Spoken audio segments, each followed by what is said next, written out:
So, Game 5 of the London Regionals. After going 2-2 at this point, I was probably not going to top cut, so I was just playing for fun now. He's going to lead off with his Kangaskhan and Milotic against my Infernape and Serperior.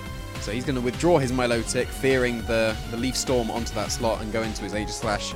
And he's also going to Mega Evolve with his Kangaskhan, which I was very happy to see because I went for the Fake Out onto the Kangaskhan. So he didn't stay in normal form and have potentially Inner Focus. So I get my Fake Out off onto this Kangaskhan, and I also double up onto it, expecting the Milotic to protect from the Leaf Storm and get my +2 straight away. I actually end up critting the Kangaskhan, but it didn't matter at all in the end because I would have been able to KO him with any other move if I didn't get the crit. So he is going to go for the King Shield, expecting a Fire type move onto that slot, and he's going to go for a Last Ditch Sucker Punch onto my Serperior, and it's going to do just under half. And I'm able to respond with a Leaf Storm, getting up to +4 with my Serperior, knocking out this Kangaskhan as well.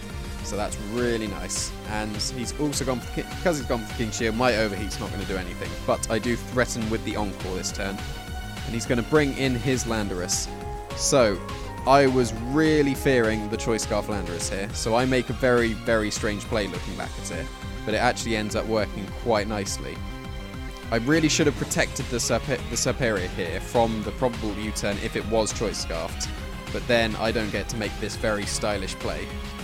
Looking back, it was probably quite stupid giving up a +4 Serperior just for an Intimidate and a probable resisted U-turn, but I actually do something quite cool, so it makes up for it. So he's going to withdraw his Aegislash, which I was hoping for, and he goes into the Milotic onto the potential fire move, but he's going to go for the U-turn onto my Salamence. Going to do nothing because of the Intimidate and because of the resistance, but it does turn out he is a Choice Scarf one, which I was fearing but also hoping for because of this play. And he's going to bring in his Aegislash onto that slot, and I hoped he would U-turn out into his switched out Aegislash so I overheat that slot. And that was really nice because I get a huge chunk onto this Aegislash, putting it into another overheat KO range, even at -2 most likely. It does show the weakness policy, which is quite scary, but because he's probably in overheat KO range, it doesn't really matter too much.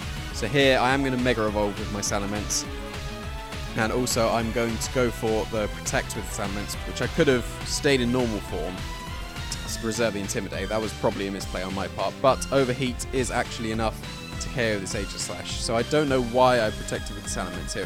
That was a bad misplay. I could have gone for the Frustration, or even Giga Impact onto this Milotic. So that was definitely a misplay on my part, especially because he doesn't attack it at all. So I could have even got a Dragon Dance up and definitely won the match. I really should have Dragon Danced here looking back. But because of the Focus Sash, I am able to hang on with a critical hit Scold. He's down to his last 2 Pokemon. And because he's Choice Scarfed, he can just flinch me to death with the Rock Slides. So I know that Salamence is going to go down this turn if he connects with his Rock Slides and his probable Ice Beam, or even Icy Winds. Definitely Icy Wind will KO me from there. So I'm going to go for the Giga Impact because I know that my Salamence will be KO'd next turn, or even this turn, and I miss. And that is absolutely huge, because that most likely, well, it could have KO'd the Milotic. It may not have done, but it could have done. And then it would have just been the Landorus against my Serperior and my Thundurus in the back, and I would have almost certainly won without stupid Rock Slide flinches. But that Giga Impact miss was horrible, because now he's out of Leaf Storm KO range, and that's really bad for me, because now I'm going to have to take this Rock Slide, go for the Leaf Storm onto the Milotic and not KO it, which I would have done, and then it would have stopped any Icy Winds coming out, and then he would have just had to flinch my Thundurus here for the win. He didn't, so Hidden Power Ice KOs the Landorus because it's the Choice Scarf one, but because I missed the Giga Impact, Milotic is still around and is able to get off this Icy Wind, and it's able to knock out both my Pokemon with a critical hit on Serperior. Now, depending on the investment on the Milotic, that could have mattered. It's unlikely that it would have mattered given the standard spreads on Milotic, because you just need a little bit of investment for it to probably be a KO. So the critical hit was annoying at the end, it didn't really matter. The Giga Impact miss was the biggest part. I probably should have Frustration looking back, because then that would have put it in Leaf Storm KO range. But I knew that my Salamence was going down, so I just wanted to do as much damage as possible, or even KO, and that really cost me. because of the miss. So I'm not doing too well luck-wise in this tournament. I've now gone 2-3, so I'm definitely out of any chance of top cutting now. So I just want to have fun with these next 2 matches. So on to game 6.